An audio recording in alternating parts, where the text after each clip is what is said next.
परमेश्वर के दैनिक वचन। परमेश्वर ने मनुष्य की सृष्टि की और तब से उसने हमेशा मानव जाति के जीवन का मार्गदर्शन किया है। चाहे मानव जाति को आशीष देना हो, मनुष्य के लिए व्यवस्थाएं और आज्ञाएं जारी करना हो, या जीवन के लिए विभिन्न नियम निर्धारित करना हो, क्या तुम लोग जानते हो कि इन चीजों को करने में परमेश्वर का अभिप्रेत उद्देश्य क्या है? पहला, क्या तुम निश्चित रूप से कह सकते हो कि परमेश्वर जो कुछ करता है वो सब मानव जाति की भलाई के लिए है? तुम लोगों को ये भव्य खोखले शब्दों की तरह लग सकते हैं, किंतु भीतर के विवरण की जांच करने पर क्या वो सब जो परमेश्वर करता है एक सामान्य जीवन जीने की दिशा में मनुष्य की अगुवाई और मार्गदर्शन करने के लिए नहीं है?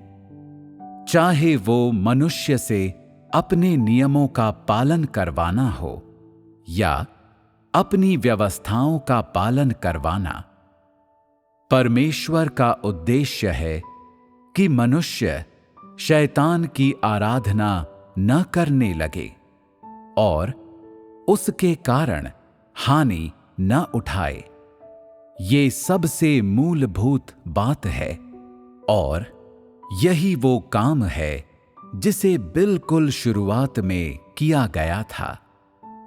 बिल्कुल शुरुआत में जब मनुष्य परमेश्वर की इच्छा को नहीं समझता था, तब उसने कुछ सरल व्यवस्थाएं और नियम बनाए और ऐसे विनियम बनाए जिनमें हर ऐसे पहलू का समावेश था जिसकी कल्पना की जा सकती थी।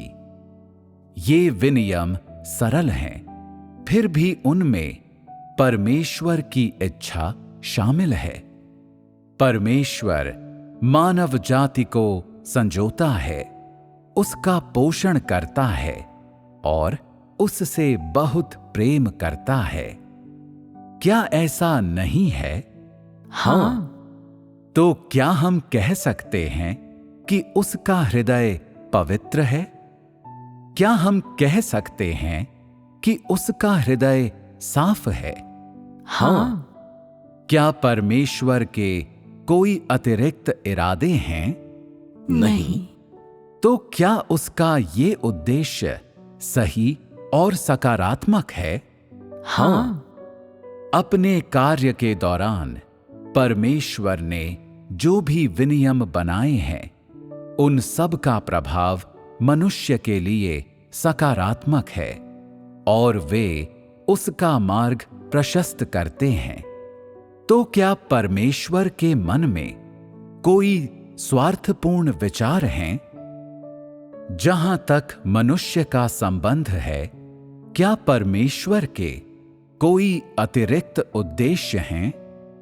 क्या परमेश्वर किसी तरह से मनुष्य का उपयोग करना चाहता है? नहीं। जरा भी नहीं। परमेश्वर वही करता है जो वो कहता है और उसके वचन और कार्य उसके हृदय के विचारों से मेल खाते हैं। इसमें कोई दूषित उद्देश्य नहीं है, कोई स्वार्थपूर्ण विचार नहीं है। वो अपने लिए कुछ नहीं करता। जो कुछ भी वो करता है, मनुष्य के लिए करता है, बिना किसी व्यक्तिगत उद्देश्य के। हालांकि उसकी अपनी योजनाएं और इरादे हैं जिन्हें वो मनुष्य पर लागू करता है, पर उनमें से कुछ भी उसके अपने लिए नहीं है। वो जो कुछ भी करता है विशुद्ध रूप से मानव जाति के लिए करता है। मानव जाति को बचाने के लिए, उसे गुमराह न होने देने के लिए करता है, तो क्या उसका ये हृदय बहुमूल्य नहीं है? क्या तुम इस बहुमूल्य हृदय का लेश मात्र संकेत भी शैतान में देख सकते हो? तुम इसका लेश मात्र संकेत भी शैतान में नहीं देख सकते। परमेश्वर जो कुछ करता है वो सहज रूप से प्रकट होता है। आओ अब परमेश्वर के कार्य करने के तरीके को देखें। वो अपना काम कैसे करता है? क्या परमेश्वर इन व्यवस्थाओं और अपने वचनों को लेकर वशीकरण मंत्र की तरह हर आदमी के सिर पर कसकर बांध देता है और इस प्रकार उन्हें प्रत्येक मनुष्य पर थोपता है? क्या वो इस तरह से कार्य करता है? नहीं। तो फिर परमेश्वर किस तरह से अपना कार्य करता है? वो हमारा मार्गदर्शन करता है। वो हमें सलाह और प्रोत्साहन देता है। क्या वो धमकाता है? क्या वो तुमसे गोलमोल बात करता है? नहीं। जब तुम सत्य को नहीं समझते तो परमेश्वर तुम्हारा मार्गदर्शन कैसे करता है? वह ज्योति चमकाता है। वो तुम पर एक ज्योति चमकाकर तुम्हें स्पष्ट रूप से बताता है कि ये चीज सत्य के अनुरूप नहीं है, और फिर वो तुम्हें बताता है कि तुम्हें क्या करना चाहिए। परमेश्वर के कार्य करने के इन तरीकों से तुम्हें क्या लगता है? परमेश्वर के साथ तुम्हारा रिश्ता कैसा है? क्या तुम्हें लगता है कि परमेश्वर तुम्हारी समझ से परे है? नहीं। तो परमेश्वर के कार्य करने के इन तरीकों को देखकर तुम्हें कैसा महसूस होता है? परमेश्वर विशेष रूप से तुम्हारे बहुत करीब है। तुम्हारे और परमेश्वर के बीच में कोई दूरी नहीं है। जब परमेश्वर तुम्हारा मार्गदर्शन करता है, जब वो तुम्हारी जरूरतें पूरी करता है, तुम्हारी सहायता करता है और तुम्हें सहारा देता है, तो तुम्हें महसूस होता है कि परमेश्वर कितना सौम्य है। तुम्हारे मन में उसके प्रति श्रद्धा उत्पन्न होती है। तुम महसूस करते हो कि वो कितना प्यारा है। तुम उसकी गर्मजोशी महसूस करते हो।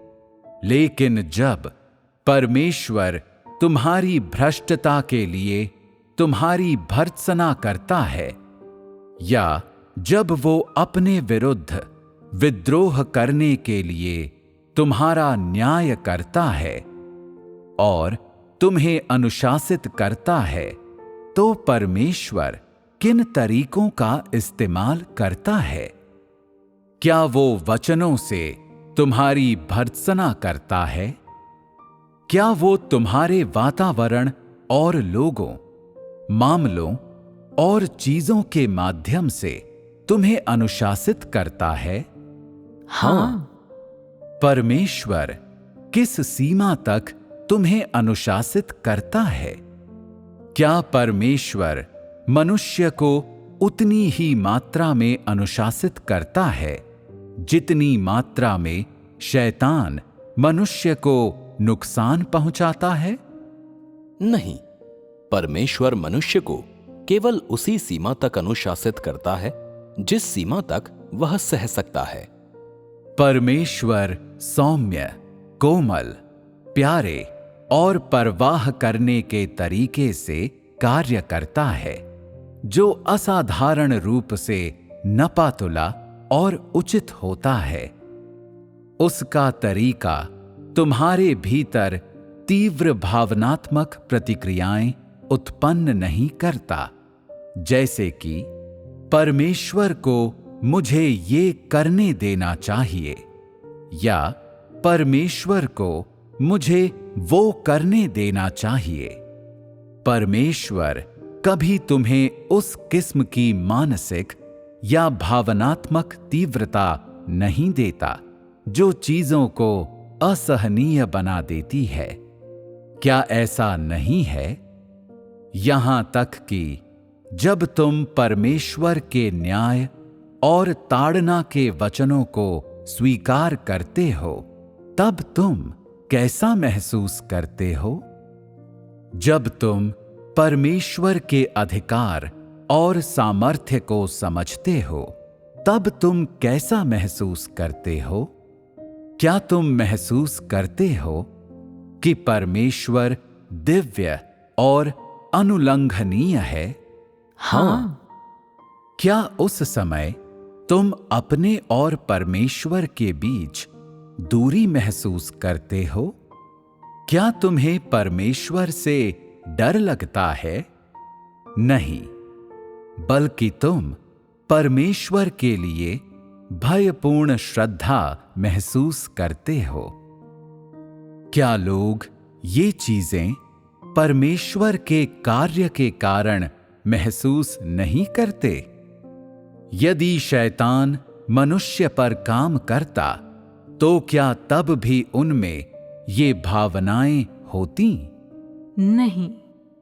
परमेश्वर अपने वचनों, अपने सत्य और अपने जीवन का प्रयोग मनुष्य को निरंतर पोषण प्रदान करने और उसे सहारा देने के लिए करता है।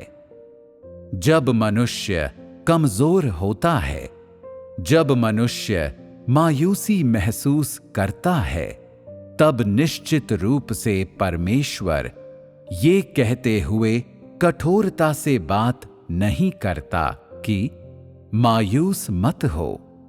इसमें मायूस होने की क्या बात है? तुम कमजोर क्यों हो? इसमें कमजोर होने का क्या कारण है? तुम हमेशा कितने कमजोर हो और तुम हमेशा कितने नकारात्मक रहते हो। तुम्हारे जिंदा रहने का क्या फायदा है? मर जाओ और किस्सा खत्म करो। क्या परमेश्वर इस तरह से कार्य करता है? नहीं। क्या परमेश्वर के पास इस तरह से कार्य करने का अधिकार है? हाँ। फिर भी परमेश्वर इस तरह से कार्य नहीं करता। परमेश्वर के इस तरह से कार्य नहीं करने की वजह है उसका सार, परमेश्वर की पवित्रता का सार। मनुष्य के लिए उसके प्रेम को, उसके द्वारा मनुष्य को संजोकर रखने और उसका पोषण करने को स्पष्ट रूप से एक दो वाक्यों में अभिव्यक्त नहीं किया जा सकता। ये कोई ऐसी चीज नहीं है जो मनुष्य की डींगों में घटित होती हो, बल्कि परमेश्वर इसे वास्तविक रूप से अमल में लाता है। ये परमेश्वर के सार का प्रकटीकरण है। क्या ये सभी तरीके जिनके द्वारा परमेश्वर कार्य करता है, मनुष्य को परमेश्वर की पवित्रता दिखा सकते हैं?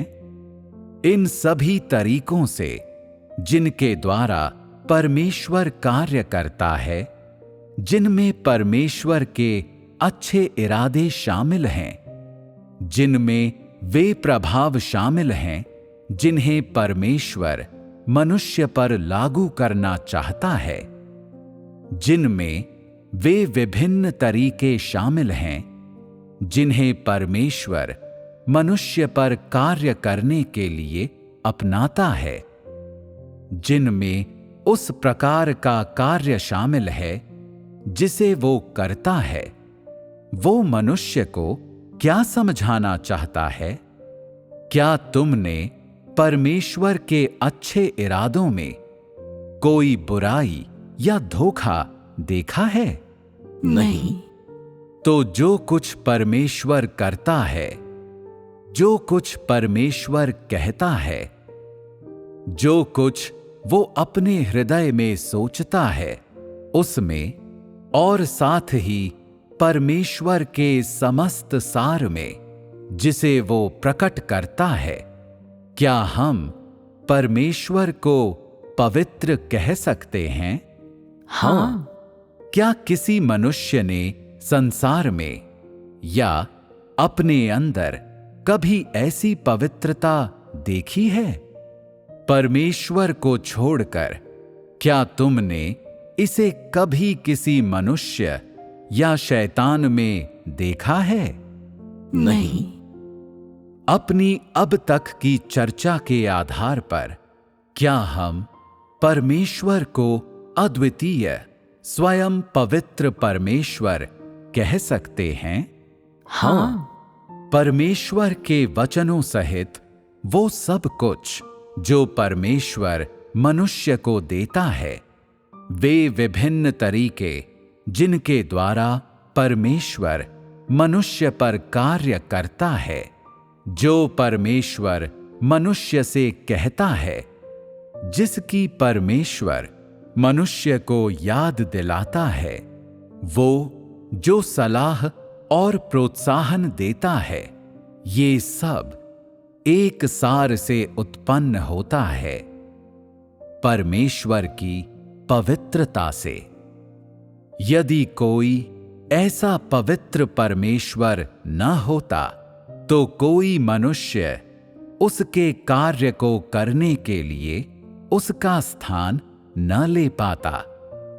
यदि परमेश्वर ने इन लोगों को पूरी तरह से शैतान को सौंप दिया होता, तो क्या तुम लोगों ने कभी सोचा है कि तुम किस हालत में होते? क्या तुम सब यहां सही सलामत बैठे होते? क्या तुम भी ये कहोगे, इधर उधर घूमते फिरते और डोलते डालते आया हूं? क्या तुम इतने बेशर्म, ढीठ और अकड़ू होगे कि ऐसे शब्द बोलो और परमेश्वर के सामने निर्लज्जता से डींग हाँको? हाँ। बेशक तुम बिल्कुल ऐसा ही करोगे। मनुष्य के प्रति शैतान का रवैया उसे ये देखने का मौका देता है कि शैतान का स्वभाव और सार परमेश्वर से पूर्णतः अलग है। शैतान के सार की वो कौन सी बात है जो परमेश्वर की पवित्रता के विपरीत है? शैतान की दुष्टता। शैतान का दुष्ट स्वभाव परमेश्वर की पवित्रता के विपरीत है। अधिकतर लोगों द्वारा परमेश्वर के इस प्रकटीकरण और परमेश्वर की पवित्रता के इस सार को न पहचान पाने का कारण ये है कि वे शैतान के प्रभुत्व के अधीन, शैतान की भ्रष्टता के अंतर्गत और शैतान के जीवन जीने के दायरे के भीतर रहते हैं। वे नहीं जानते कि पवित्रता क्या है या पवित्रता को कैसे परिभाषित किया जाए। यहां तक कि परमेश्वर की पवित्रता को समझ लेने के बाद भी तुम किसी निश्चय के साथ उसे परमेश्वर की पवित्रता के रूप में परिभाषित नहीं कर सकते। ये परमेश्वर की पवित्रता के संबंध में मनुष्य के ज्ञान की विसंगति है।